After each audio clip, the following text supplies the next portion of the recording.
자, 이제 서버에 저장을 하고, 오늘 수업은, 정범과 공범의 이론, 범죄 다수참가 형태 중에서 간접정범과, 그다음에 교사범, 방조범, 그리고 공범과 신분, 그리고 마지막에 있는, 죄수론에 관련돼 가지고 연결 효과에 의한 상상력 경합까지, 이렇게 해서 우리가 총론에 관련된 부분들을 쭉 오늘 마치려고 합니다.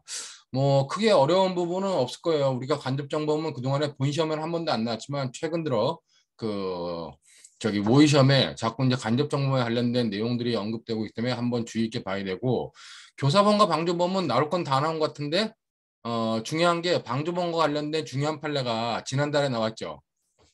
지난달 9월 9일 날 주거 침입자와 관련돼 가지고 그 간통의 목적으로 상대방의 동의를 받고 들어가는 경우라도 남편이 추정적 승낙이 인정되지 않는다면 주거 침입자가 성립한다라고 하는 것이 과거 대법원의 판결이었는데, 그걸 대법원이 바꿨습니다. 근데 실제 9월 9일 날 나온 전원합체 판결 중에 더 중요한 거는 그게 아니죠.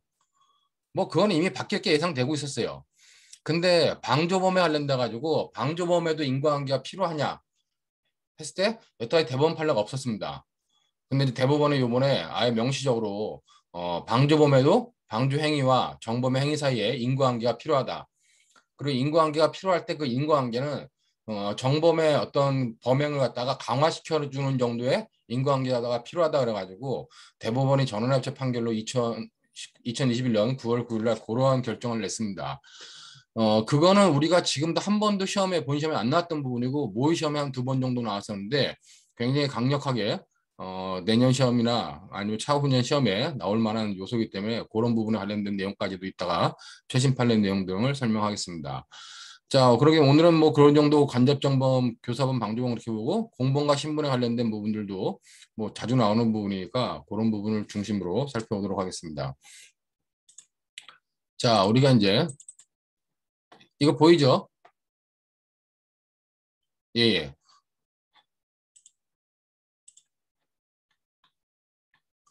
자, 우리가 이제 간접정범을 보는데, 자, 간접정범에 관련돼 가지고 지금까지 시험에 크게 나온 부분은 없어요. 왜냐면은 간접정범을 사례형 문제로 내기는 참 애매합니다. 근데 최근 들어서 문제되는 게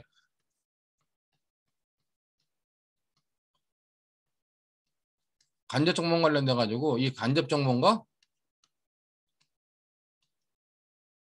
교사범,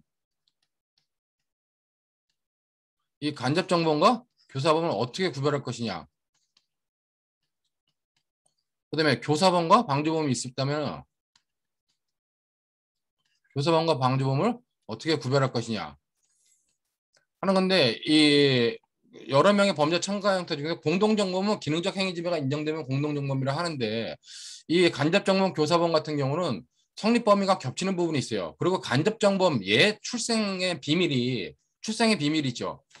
얘는 원래 교사범으로 처벌돼야 될 사람들이 있었는데 교사범으로 처벌하지 못할 때 그 입법 공백을 메꾸고자 태어난 애예요. 얘가 원래가.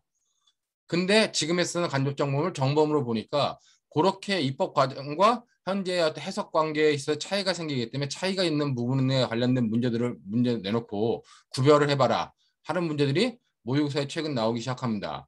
그러니까 그런 논의들을 여러분들이 중심으로 간접정범은 어떻게 구별하면 되겠구나라고 하는 것도 생각하면 될 것 같고, 간접정범이라고 하는 것은 기본적으로 자 이렇게 갑이라는 사람이 을이라는 사람을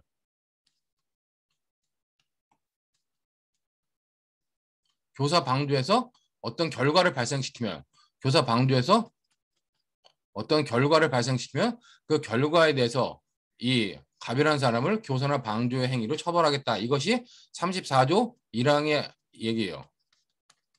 자, 34조 1항에 되어 있는 것은 어느 행위로 인하여 처벌되는 자, 처벌되지 않은 자. 그럼 얘의 행위, 이 을의 행위와 관련돼서 얘는 뭐다? 처벌되지 않아야 돼. 우선 처벌되지 않는 자거나 아니면 최소한 고의범이 아닌 과실범으로 처벌되는 자. 자, 이런 사람을 교사 방조해가지고 범죄의 결과를 발생시키면 이 갑에 대해서 이 교사나 방조의 예에 의해 처벌하겠다. 이것이 34조 1항의 의미인데, 자, 34조 1항의 의미는 무슨 말이냐. 이거는 원래 우리가 정범과 공범이 있을 때 공범 종속성에 의하면 제한 종속 형식이 있죠. 자, 제한 종속 형식과 극단 종속 형식이 있다 그랬을 때 극단 종속 형식에 의하면 어떻게 해요?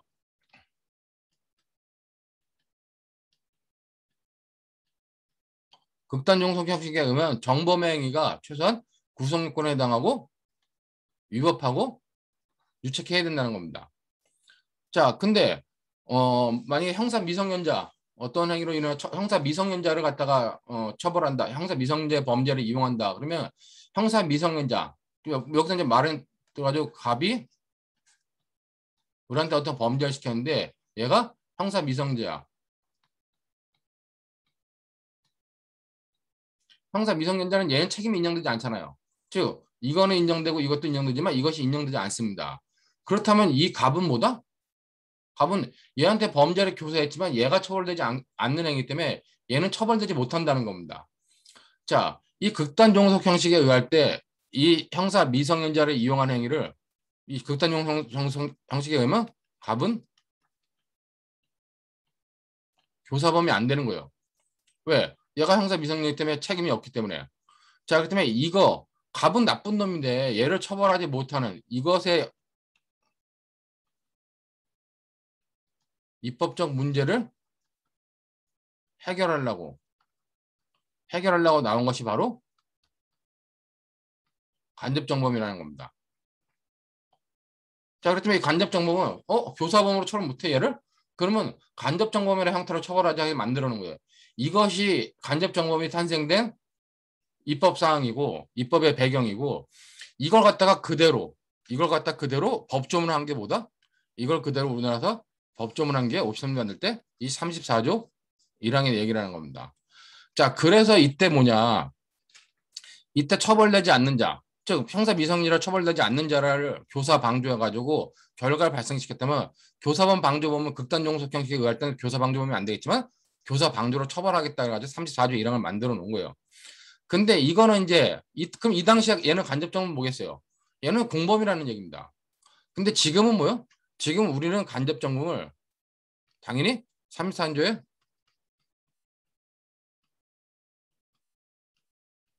간접정범을 당연히 우리는 지금 정범으로 본다는 겁니다.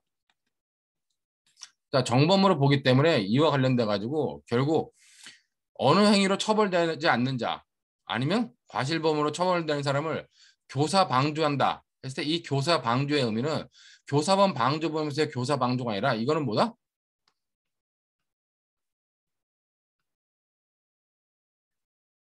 우월적 의사 지배를 통한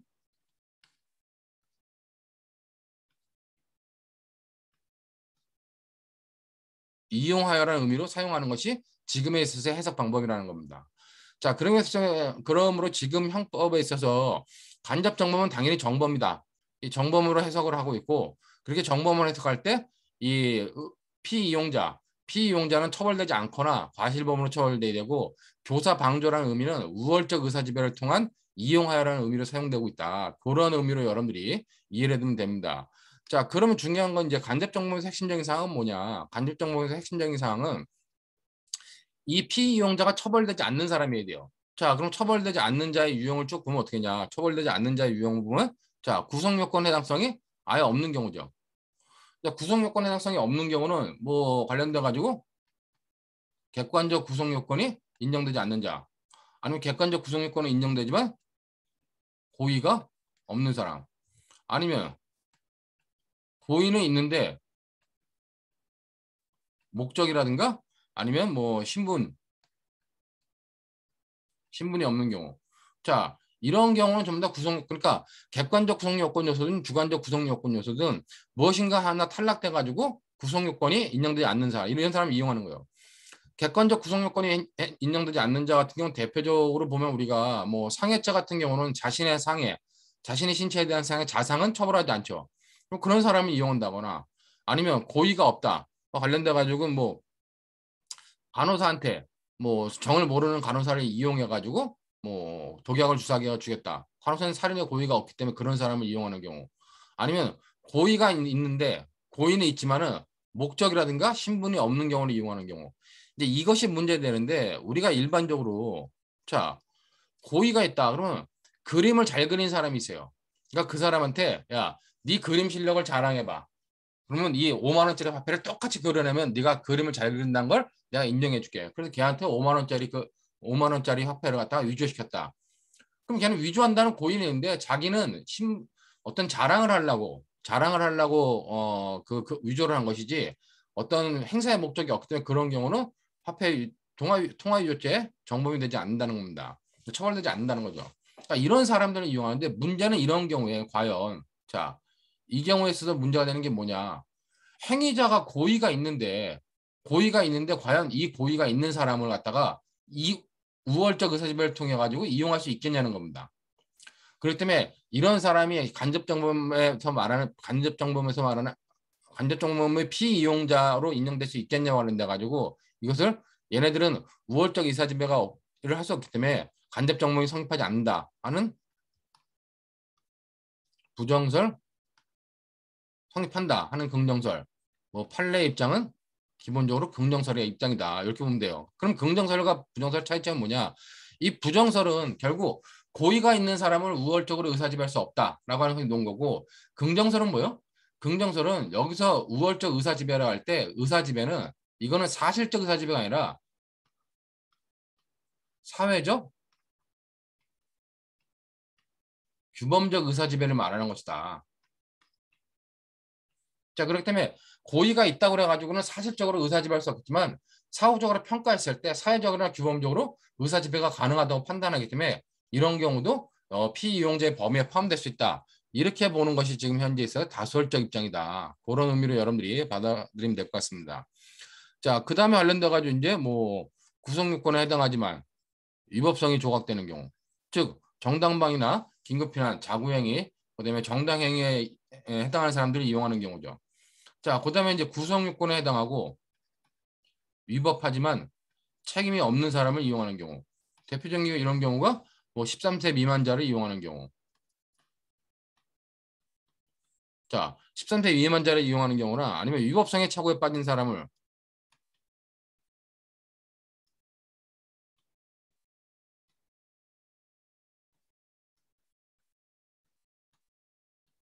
자, 근데 이제 위법성의 착오에 빠진 자를 이용하는 경우와 관련돼 가지고는 결국 위법성의 착오에 빠진 자가 책임이 조각되려면 정당한 이유가 있어야겠죠.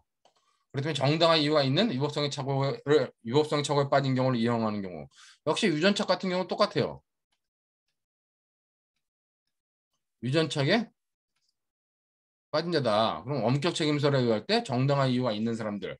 그런 사람들을 갖다가 우리가 이용하는 경우에 결국 그런 사람들 교사 방조, 즉 이용해가지고 자기의 행위를 하는 경우에 처벌되는 범죄가 바로 간접정범이다. 그런 의미로 여러분들이 이해하면 될 것 같고 과실범은 고의가 없는 사람이 혹시 과실범 규정이 있을 때 과실범으로 처벌되는 경우를 말하는 겁니다. 크게 문제가 없어요. 자, 근데 이제 문제는 뭐냐? 그럼 우리는 만약에 이 피이용자가 구성요건에 해당하고 위법하고 유착한 행위라면 어떻게 할 거냐? 즉 피이용자가 구성권에 해당하고 위법하고 유착해. 즉 얘에 대해서 범죄가 성립해서 처벌되는 자예요. 얘를 갖다 이용할 수 있겠냐는 겁니다. 얘를 이용할 수 있냐 그랬어요. 우리 판례와 다수설적 입장은 뭐다? 판례와 거의 통설적 입장은 이런 경우는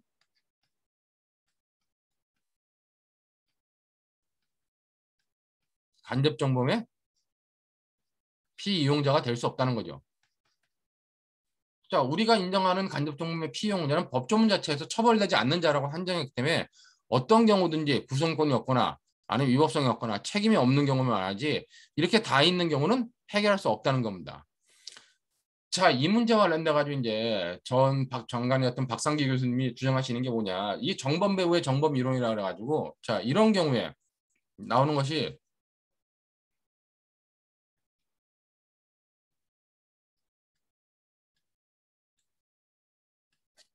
정범 배후의 정범도 간접 정범으로 처벌할 수 있다는 겁니다. 의사지배가 인정되면. 즉 정범, 구성권에 나가 위법하고 책임이 있는 정범의 배후에서 이 사람을 의사조정할 수 있다. 그럼 그 사람도 정범을 보자는 거예요. 즉 옛날에 뭐 김현희 칼기 폭파범 같은 경우를 김정일을 뭐 이 칼기 폭파범의 정범으로 처벌해야 된다라고 하는 그런 논의들을 가지고 왔는데 이거는 독일에서는 가능한 이론인데 우리나라에서는 34조 1항에서 처벌되지 않는 자로 한정되기 때문에 이 경우는 우리나라에서 인정할 수 없다는 겁니다. 그럼 이런 사람을 어떻게 처벌할 거냐? 이 구성권 당하고 위법하고 책임이 있는 사람이 이용한 이 사람들을 어떻게 처벌하냐? 이 사람들은 우리가 우리 형법에서는 34조 2항에 의해서 처벌할 수 있다는 겁니다. 자, 그렇다면 34조 2항의 의미는 뭐냐? 자기의 지휘 감독받는 자를 교사 방조해가지고 34조 1항의 행위를 갖다가 발생시킨 자는 그 교사인 때는 정범에 정한 형의 장기 또는 다액의 2분의 1까지 가중, 방조범일 때는 정범형으로 처벌한다는 거죠. 그렇기 때문에 이런 정범 배우의 정범 이론 관련된 논의들이 나오면은 아직까지 시험에 안 나왔지만 결국 간접 정범의 피용자가 되지 않지만은 우리 형법상 34조 2항에 의해서 가중 처벌할 수 있다. 그런 의미로 여러분들이 간접 정범에 관련된 것들을 이해하면 될 것 같아요. 그렇기 때문에 간접 정범에 관련된 것들은 이 정도의 논의를 여러분들이 보면 될 것 같고, 자, 최근에 들어서 이제 가장 중요한 게 내가 이제 여기다가 간접 정범의 정범성 표지가 우월적 의사지배라 그랬는데 옛날에는 이걸 가로쳤어요. 이렇게 우월적을 가로쳐 놓고 그냥 의사지배가 있다라고 하면 된다 그랬는데 지금은 자, 가로 뺍니다. 여러분들이 생각할 때 간접 정범은 반드시 우월적 의사지배가 있어야 된다라고 좀 생각을 해놓으라는 얘기예요. 왜냐면 이런 부분들 고의가 있는데 목적이라든가 신분이 없는 부분이라든가 아니면 애매한 부분이 있어요. 그러니까 최근에 이제 시험 문제 나왔던 것들 중에 하나가 자, 뭐 이와 관련된 왜 우월적 의사지배라고 보냐면은 자, 올해 6월 모의 1차에 나왔던 게 이런 거죠. 올해 6월 모의고사 1차에 자, 여기서 갑이 을을 이용했는데 을이 13세 미만자예요. 6월 모의사의 내용이 갑이 을을 이용해가지고 뭐 절도를 시켰는데 을이 13세 미만자입니다. 근데 을은 게임 아이템을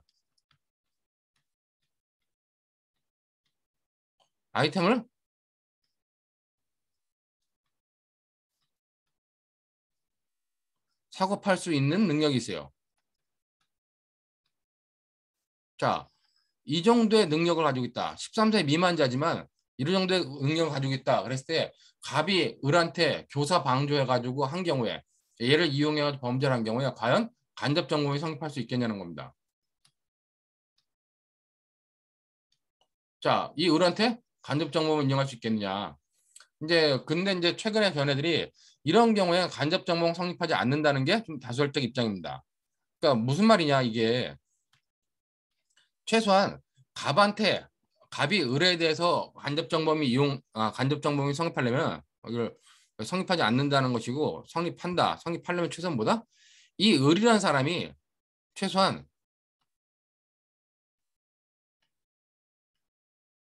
의사 무능력자 또는 거의 뭐 심신상실자 정도 이 정도가 돼야지만 얘가 의사지배를 할 수 있는 거고 얘가 어느 정도 판단 능력이 있다.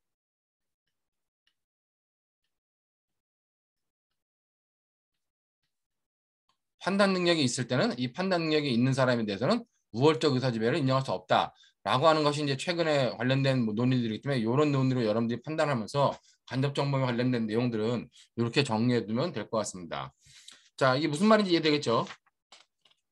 자, 그렇기 때문에 간접 정범 관련돼 가지고는 이 정도의 내용으로 여러분들이 스스로 좀 정리를 해놓고 우리가 이제 관련돼 가지고 자, 이제 우리 교재 이 정도 잘 보이죠? 예. 185페이지에 간접정범에 관련된 내용이 나오는데 그런 내용 관련돼서 여러분들이 보면 될 것 같고 뭐 기본적으로는 간단하게 생각합니다. 중형은 간접정범의 적극적 요건이라 하는데 뭐 우리가 앞에 이제 피이용자 요건은 간접정범의 전제 조건이고 간접정범이 성립하기 위해서는 반드시 우월적 의사지배가 있어야 된다라고 하는 의미로 여러분들이 받으면 될 것 같습니다. 자, 그 다음에 이제 중요한 건 변호사 시험에 미출제됐다는 건 아직 간접정범에 관련 논점이 나오지 않았다는 얘기예요. 근데 최근 들어가지고 이제 여러 가지 모의 시험에 나오고 있기 때문에 관련된 내용들을 좀 보면 될 것 같고, 자, 이 모의 시험을 보면은 이건 28년도 문제인데,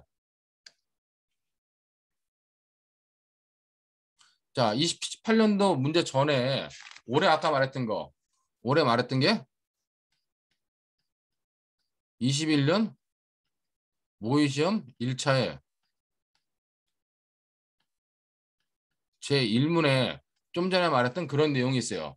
자, 근데 이거는 우리 교재 제가 그 절도에 관련된 문제이기 때문에 절도가 중강도에 315페이지, 그러니까 정확히는 뭐 317페이지에 있는데 317페이지에 정리를 해놨으니까 그때 가서 다시 한번 보도록 하고 여러분들이 이렇게 간접정범도 구별되는구나. 좀 전에 말한 것처럼 13세 미만자가 아이템을 팔 정도의 판단 능력이 있다면 우월적 의사지배가 인정되지 않는다. 그런 의미로 여러분들이 이해해두면 될 것 같아요. 자, 그리고 이제 18년도 모의시험 3차에도 비슷한 문제가 나왔었는데, 자, 수사망이 좁혀자 갑은 몇 달 전 을로부터 부탁받아 보관하고 있던 B 소유의 도자기. 자, B로부터 부탁받아 갑은 보관하고 있던 B 소유의 도자기를 팔아 도피자금을 마련하기로 했다는 겁니다. 즉 횡령의 어떤 횡령죄에 횡령죄를 저지르겠다고 이제 생각하는 거죠. 갑은 자신의 명령에 무조건 복종하는 폭력배 부하병. 자, 부하병은 뭐예요? 갑은 보관자의 지위가 인정되는데 얘는 횡령죄에서 말하는 보관자의 지위가 인정되는데 부하병은 뭐예요? 부하병에게 도자기 판매에 필요한 모든 정보를 주면서 도자기를 팔라고 지시했습니다. 자, 도자기를 팔라고 지시했는데 이 부하병은 뭐다? 이 부하병은 보관자의 지위가 인정되지 않는 사람입니다. 자, 근데 갑이 도자기를 보관하게 된 모든 사정을 알고 있던 병은 갑의 말대로 그대로 했다는 겁니다. 보관자의 지위, 즉 보관자의 지위가 인정되지 않는다는 건 뭐예요? 얘는 신분이 없는 사람이죠. 그러나 여기 것처럼 모든 사정을 알고 있었다. 갑이 도자기를 보관하게 된 모든 사정을 알고 있었던 병이라고 하는 말은 뭐냐? 결국 횡령죄에 관련된 고의는 있는 경우입니다. 즉 이런 사람에 대해서 우리가 간접정범이 성립할 수 있겠냐는 겁니다. 자, 그렇다면 쟁점은 진정신분은 신분이 없는 고의 있는 도구를 이용하는 경우 간접정범이 성립할 수 있겠냐 관련돼 가지고 성립한다고 주장하라. 성립한다고 주장하고 반박 논리도 제시해봐라. 이래 가지고 이제 관련돼 가지고 15점이었는데 검사는 결국 횡령죄가 성립한다고 봐야겠죠. 그렇기 때문에 횡령죄가 성립한다고 봤을 때는 결국 아까 봤던 것처럼 이용자, 피이용자의 고의는 있는데 고의는 있지만 신분이나 목적이 없는 경우 그 경우에는 뭐다? 규범적 사회적 행위 지배가 가능하다라고 판단해 가지고 갑을 간접정범으로 처벌할 수 있다라고 하는 것을 주장할 수 있다는 겁니다. 그렇기 때문에 우리가 간접정범에서 말하는 행위지배설, 즉 그때 우월적 의사지배라고 하는 규범적 사회적 행위지배이기 때문에 당연히 인정될 수 있다라고 판단하는 거고, 그 다음에 이제 이학설이 이 규범적 사회적 행위지배설이 일반적인 통설적 입장이에요. 그러니까 이게 거의 뭐 좀 다수설적 입장이다. 자, 근데 이제 공범형 간접정범설은 뭐냐 이거는 최근 들어서 이제 간접정범에 대해서 제가 앞에서 설명은 안 했지만, 자, 간접정범의 본질에 대해서 당연히 간접정범은 뭐요? 간접정범은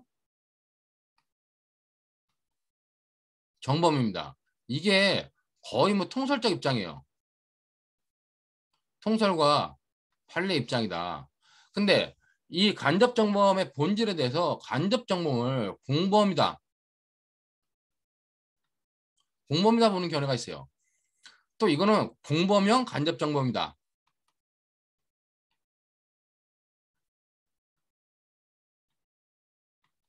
자, 이 특이하게 주장하시는 분들이 있는데 이 공범이라고 하는 주장하시는 분은 서울대 정년퇴직 하신 신동훈 교수님.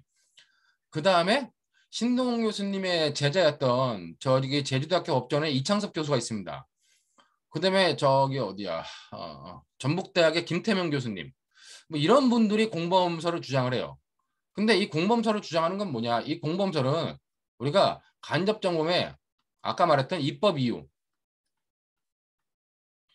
이유를 그대로 받아들이는 겁니다. 근데 아까 봤지만 그런 입법 이유 때문에 공범으로 보는 견해는 그 세 사람밖에 없어요. 자, 그러고 나서 대부분의 학설은 입법이 이유가 변했기 때문에 정범으로 보는 것이 지금 통설적 입장이라는 겁니다.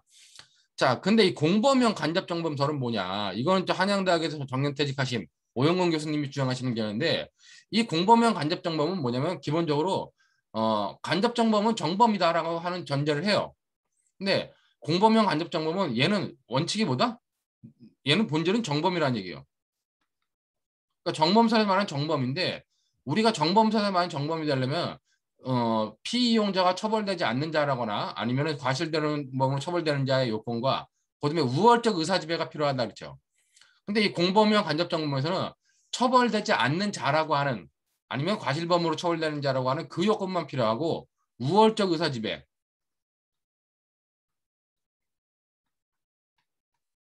우월적 의사지배를 필요 없다라고 하는 견해가 바로 공범형 간접정범이라는 겁니다.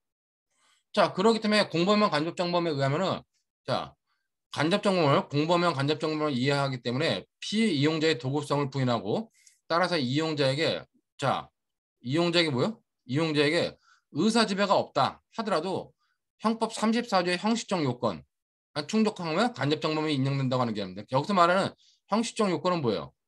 형식적 요건은 처벌되지 않는 자라거나 과실범으로 처벌되는 자라는 겁니다. 이런 요건만 갖추면은 바로 처벌할 수 있다라고 보는 게 공범형 간접정범설입니다. 간접정범에 대해서 그렇게 중요한 논의는 아닌데 제가 볼 때는 지금의 시대의 간접정범이라고 하는 건 당연히 정범이라고 하는 이학설이 거의 절대 통설이에요. 근데 이상의 오영근 교수님의 공범형 간접정범설이라든가 아니면 신동훈 교수님의 공범설이 시험에 자꾸 나오는 거 보니까 이분들의 제자들이나 이분들이 시험 문제를 자꾸 만들어내는 게 아닌가라고 판단이 됩니다. 하지만 시험에 나오게 되면은 이런 논의를 주장 관련돼 가지고 규범적 사회적 행위지배설을 필요로 한다. 이게 다수결적 입장이지만 오영근 교수님의 이런 입장도 있다는 정도는 여러분들이 이해해야 된다는 겁니다. 자, 무슨 말인지 이해되겠죠? 자, 그래서 판례는 뭐다? 판례는 이런 경우에 이렇게 인정하고 있는데 이 판례 입장은 아까 말했던 건 사회적 규범적 행위 지배가 가능하다 보기 때문에 그렇다는 겁니다. 그런 의미로 여러분들이 보면 될 것 같고 그러면 이에 대해서 검사가 갑을 갖다가 간접정범, 횡령죄 간접정범으로 처벌하려고 했을 때 결국 간접정범이 성립하지 않는다라고 주장하려면 어떻게 돼요?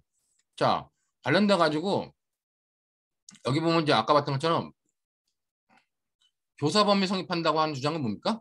이거는 결국 의사지배가 인정되지 않는다고 봐야죠. 이때는 의사지배가 뭐야? 이거는 사실적 의사지배를 말한다. 그렇기 때문에 아까 고의는 있지만 신분이 없는 사람 같은 경우 그런 경우는 사실적 의사지배가 없기 때문에 고의는 있었기 때문에 의사지배가 없다라고 판단해가지고 결국 교사범으로밖에 처벌할 수 없다라고 판단하는 견해입니다. 그렇기 때문에 피이용자가 객관적 구성요건 요소를 모두 인식하고 있어서 피이용자의 도구적 성격이 매우 희박하여 의사지배를 인정하기 어렵다. 즉 의사지배를 인정하기 어렵다는 말은 뭐냐? 이때 의사지배는 사실적 의사지배를 보기 때문에 그렇다는 겁니다. 그러니까 그렇기 때문에 이거는 결국 저기로 판단한다는 거죠. 간접정범이 아니고 교사범을 판단한다는 겁니다. 자, 그다음에 이제 34조 1항의 문헌에 반한다고 주장. 이거 관련돼 가지고 이거는 결국 우리가 아까 말한 신동 교수님이 말하는 공범설입니다. 즉 34조 1항은 어느 행위로 인하여 처벌되지 아니하는 자 또는 과실범으로 처벌되는 자를 이용한 경우에 간접정범이 성립하는 규정으로 피이용자가 비록 공범이지만 고의범으로 처벌되는 경우에는 이용자에게 간접정범의 성립을 긍정할 수 없다. 자, 피이용자가 비록 공범이지만 고의범으로 처벌되는 경우에는 간접정범의 성립을 긍정할 수 없다는데 복잡한 얘기지만 쉽게 말하면 그냥 얘는 공범사례 입장에서 공범일 뿐이다 라고 판단하면 된다는 겁니다. 자, 그렇기 때문에 뭐 그런 의미를 보고 그렇기 때문에 이제 갑은 횡령죄의 직접정범, 병은 단순 사자다. 이런 게 단순 사자다. 심부름을 한 사람에 불과하기 때문에 뭐 직접 정보를 볼 수 있다. 이런 논의들을 쭉 써주라는 얘기겠어요. 실질적으로 이 당시에 이 시험 문제를 봤을 때 이걸 다 써준 사람은 없고 그냥 관련돼 가지고 뭐 첫 번째 교사범위 성립한다라고 주장할 땐 사실적 의사지배를 주장하는 견해와 그 다음에 이 위에서 봤던 여기 보면 규범적 사회적 행위지배를 주장하는 견해 두 개로 나눠가지고 썼어가지고 그 정도의 논의만을 그 당시에 이제 대부분 학생들이 썼다 이렇게 보면 될 것 같아요. 그러니까 요 정도의 간접정범에 관련된 내용들이 나오기 때문에 그런 의미로 여러분들이 보면 될 것 같고 굳이 잠깐 하나 볼까요? 315페이지.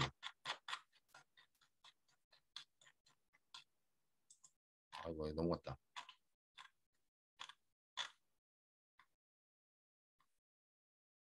자, 뭐 뒤에 가서 볼 수도 있겠지만 혹시 모르니까 이게 뭐냐면은 자 여기 보면은 이제 올해 모의 시험에 나왔던 게 이런 케이스입니다.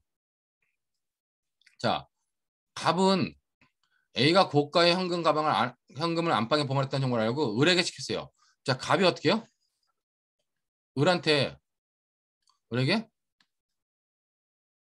절도를 교사한 경우입니다. 자, 을에게 이를 야간에 훔칠 것을 야주절을 훔친 거죠. 교사했고 을도 승낙을 했어요. 근데 을은 어떻게 해요? 을은 자신이 직접 범행을 하지 않고 옆집에 사는 병, 만 13세 미만이 컴퓨터에 몰입하면서 게임 아이템 구입 비용이 필요하다고 하여 막연히 절도를 한 건 하려고 계획을 알게 되자 병에게 현금을 훔치라고 말했습니다. 자, 근데 다만 혹시 모르니 잭나이프를 준비하라고 준비했어요. 자, 결국 이게 뭐냐? 여기는 갑이 을한테 절도를 교사했고, 그다음에 뭐 야주절 교사고, 을은 병한테 뭘 했냐? 병한테 뭐 중강도까지 아니면 강도치상까지 교사한 겁니다. 자, 관련돼 가지고 그럼 이제 여기서 중요한 게 뭐냐? 얘가 얘에 대해서 범죄를 교사했는데, 자, 훔치라고 말했다. 이게 교사냐? 아니면 간접정범이냐? 이것이 이제 문제가 된다는 겁니다. 자, 이와 관련돼 가지고 이제 그 당시에 모의 시험 해설집에 나온 걸 보면은,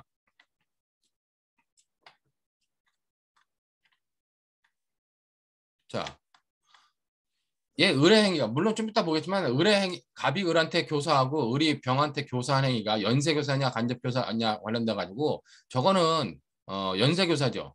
나중에 보면 되겠지만 요 시험 문제 좀 이따 보면 되겠지만 요 당시에 시험 문제 해설을 한 사람은 연쇄 교사와 간접 교사도 구별을 못하고 문제를 냈었습니다. 근데 이제 중요한 게 뭐냐? 얘가 과연 정범이냐?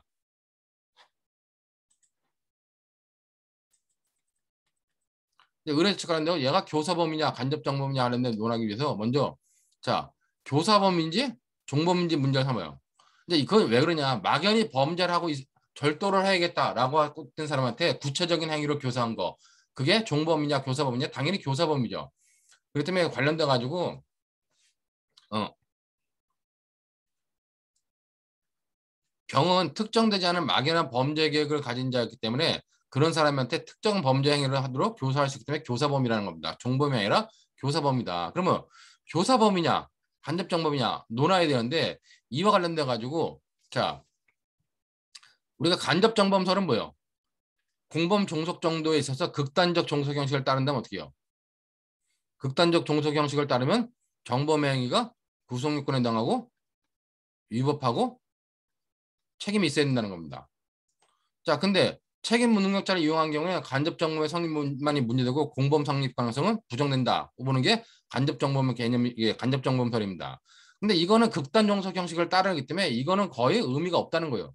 지금 관련돼 가지고 우리는 관련돼 가지고 간접정범에 대해서 이렇게 극단 종속 형식을 따르는 게 아니죠. 자, 그러면 핵심적인 사항은 뭐냐? 이 교사범설의 입장인데, 자, 지금 현재 우리가 취하고 있는 이 제한 종속 형식, 즉 제한 종속 형식을 따르면은 정범의 행위는 구속요건에 해당하고 최소한 위법하기만 하면 돼요. 책임은 필요 없다는 겁니다. 아까 병은 책임이 없는 애예요. 자, 이렇게 정범 제한 종속 형식에 따르면 어떠냐? 우리가 먼저 이런 경우를 이용했다. 이런 경우를 이용하면은 간접 정범이 성립할 수도 있고 제한 종속 형식에 의하면 교사범이 성립할 수 있다는 겁니다. 그렇기 때문에 먼저 논해야 될 게 뭐냐? 먼저 간접 정범이 정범이기 때문에 간접 정범 성립 여부를 정범 개념 우위성에 의해서 먼저 따져보고 만약에 얘가 성립하지 않는다. 그럼 그럴 때는 우리가 교사범 성립 여부를 따져봐야 된다는 겁니다. 자, 그러면 얘가 간접 정범이 되려면 어떻게 돼요? 제한종속 형식에 따라 가지고 병이 구속력 변동하고 위법하지만 책임이 없는 자였을 때 간접 정범이 되려면 이때는 그냥 여러분들이 아까 말한 것처럼 우월적 의사지배라고 하는 것이 인정돼야지만 간접 정범이 된다는 겁니다. 근데 여기 관련돼 가지고 간접 정범의 공범에 대한 우위성을 기준으로 자 이렇게 소아나 고도의 정신병자 등과 같이 시비선악의 변별 능력이 없어 규범 능력을 가질 수 없을 정도의 책임 무능력자. 자, 이런 사람들한테는 뭐요? 이런 사람들한테는 우월적 의사지배가 인정 가능하다는 얘기입니다. 반면 시비 변별 능력과 의사결정이 능력이 있는 책임 무능력자의 이용행위 이럴 때는 뭐요? 이럴 때는 의사지배를 인정할 수 없다는 겁니다. 자, 그렇기 때문에 이 의사지배가 인정되면 간접정범이 되는 거고 의사지배가 인정되지 않으면 결국 간접정범이 성립하지 않고 교사범이 성립할 수 있다는 겁니다. 근데 이제 사안의 경우를 내가지고 자, 아까 병은 사물 변별 능력을 충분히 갖춘 형사 미성년자라는 겁니다. 자, 즉 게임 아이템을 사고 팔 정도로 사물 변별 능력을 충분히 갖춘 형사 미성년이기 때문에 뭐다? 간접정범이 아닌 교사범을 인정할 수밖에 없다는 거예요.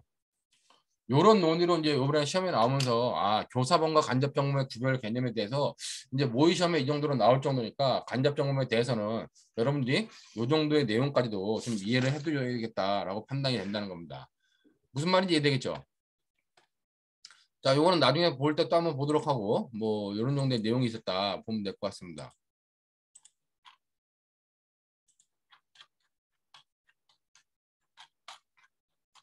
자, 다시 우리 188페이지로 돌아와서